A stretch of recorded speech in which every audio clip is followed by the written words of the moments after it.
Roma. Inocencio utilizó el encuentro para anunciar sus nuevas normas para la persecución de herejes y clérigos descarriados. La Santa Inquisición había nacido.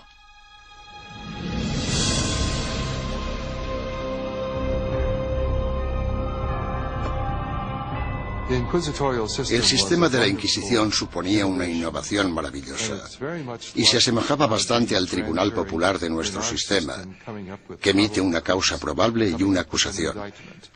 No tenían que demostrar nada, solo necesitaban tener muy claro o tener suficientes indicios que sugirieran la culpabilidad del acusado. El proceso inquisitorial de Inocencio III daba la potestad al investigador de construir un caso completo, recogiendo a escondidas las opiniones de la gente de la comunidad. En 1231, el Papa Gregorio IX inicia un concurso público para el nombramiento de nuevos agentes especiales, llamados inquisidores de la depravación hereje. Es el amanecer de la Inquisición medieval, que empieza con una venganza. El objetivo de la Inquisición es acabar con la herejía, y acabar con la herejía significa acabar con los herejes. El Papa Inocencio III fracasó en su intento de eliminar a los cátaros, la secta más poderosa del sur de Francia. Sin embargo, en 1231, su sucesor, el Papa Gregorio IX, tramó un plan para volcar todo el poder del nuevo sistema legal de la Inquisición contra ellos. El Papa nombró a muchos sacerdotes y frailes inquisidores, y los mandó a tierras germanas y francesas para que acabaran con los criminales religiosos. Los herejes que rehusaron retractarse de sus creencias y continuaron predicándolas fueron quemados en la hoguera. Si fracasaban los herejes iban al infierno. El objetivo de todo esto era salvar a tanta gente como fuera posible, pero había que hacer ciertas cosas si se querían salvar muchas vidas. El Papa Gregorio pronto se percató de que encontrar a un buen inquisidor era muy difícil.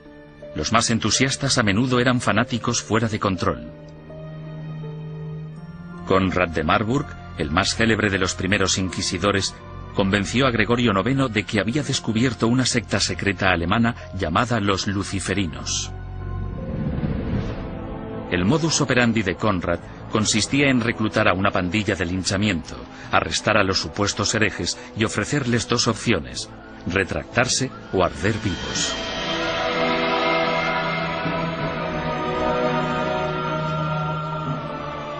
Los historiadores descubrirían más adelante que los luciferinos fueron pura ficción, una invención obsesiva que Conrad creó para impresionar al Papa. El inquisidor papal del norte de Francia no era mejor.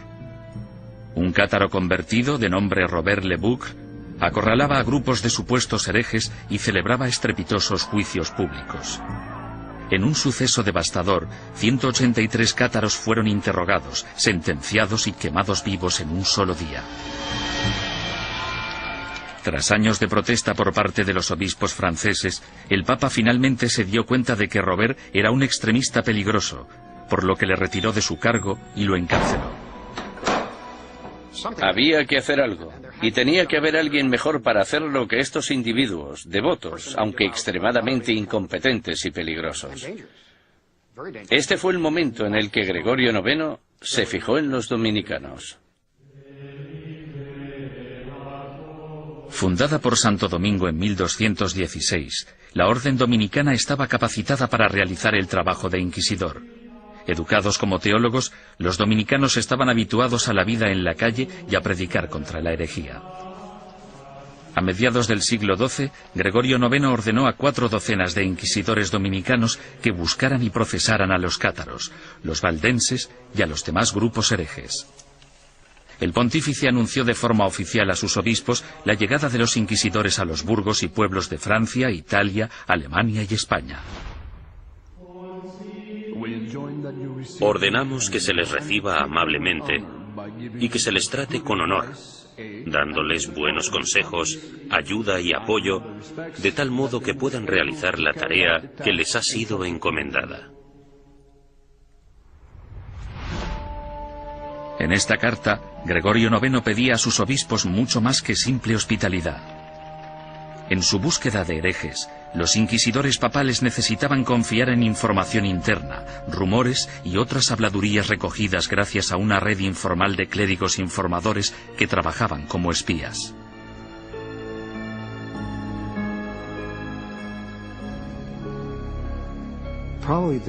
Probablemente sus mejores ojos y su mejor oído en el mundo rural eran los del clero parroquial, puesto que éste vivía en los pueblos, tenía familiares en ellos y por lo tanto estaba atento a los cotilleos locales.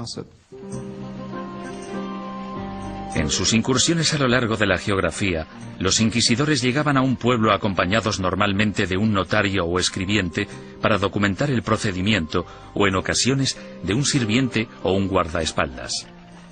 Entonces, el párroco reunía a los habitantes del pueblo para que escucharan al visitante predicar sobre los pecados y los peligros de la herejía. Una vez terminado el sermón, el inquisidor anunciaba un período de gracia durante el que cualquiera que hubiera cometido herejía podía confesar sus pecados a cambio de un trato clemente. Los que temían ser acusados o habían cometido herejía y tenían remordimientos de conciencia debían actuar durante el período de gracia, porque si lo confesaban después de dicho período, es decir, después de que se iniciara una investigación sobre ellos, la confesión no se consideraba tan sincera como si la hubieran hecho durante el período de gracia. Unas semanas más tarde, el inquisidor anunciaba el fin del período de gracia, momento en el que se iniciaba la fase más nefasta del edicto de fe. Desde ese momento, cualquier acusado se convertía en víctima de interrogatorios o arrestos.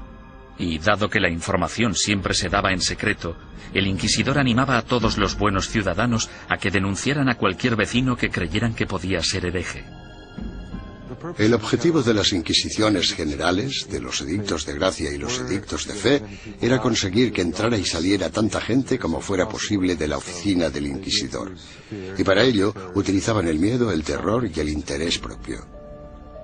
El inquisidor debía tener al menos 2 testimonios incriminatorios antes de poder seguir adelante. En ocasiones, los sujetos víctimas de investigación no sabían que eran sospechosos hasta el día que les convocaban. Durante el procedimiento inquisitorial, la mayoría de las pruebas se recopilaban antes de que tuvieras conciencia de que había una investigación en marcha. Cuando te informaban del caso, la investigación ya había finalizado. Bastante diferente al sistema actual. Conscientes del peligro de las acusaciones falsas o maliciosas, los inquisidores intentaban diferenciar las mentiras de la verdad. Cuando hacían subir al estrado a un acusado por primera vez, le hacían nombrar a todos sus enemigos. Si alguno de esos nombres coincidía con cualquiera de los nombres de la lista de testigos, el inquisidor debía desestimar ese testimonio. Sin embargo, las protecciones legales se acababan aquí. El acusado nunca llegaba a saber el nombre de quienes le acusaban, ni tampoco los motivos por los que se le acusaba. Era muy complicado demostrar tu inocencia una vez acusado por los inquisidores. Incluso los sospechosos que confesaban haber cometido herejía no podrían reconciliarse con la Iglesia hasta que dieran nombres e información de otros supuestos herejes. Si obstaculizaban la investigación, se arriesgaban a sentencias de cárcel y a perder todas sus propiedades. Si no cooperabas, los inquisidores podían reducir tu ración de comida y encadenarte a la pared.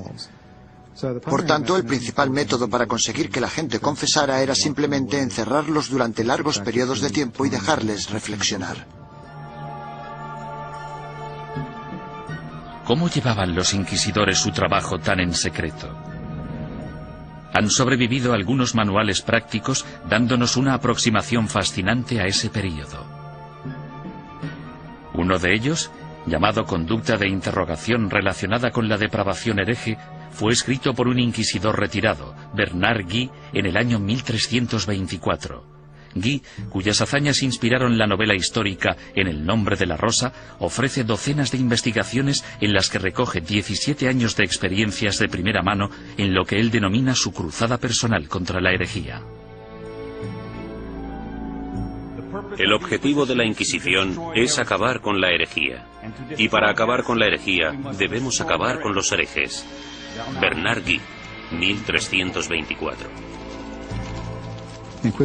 Los inquisidores se consideraban realmente una organización de combate. Eran bastante conscientes de que existían herejes y simpatizantes por todas partes, y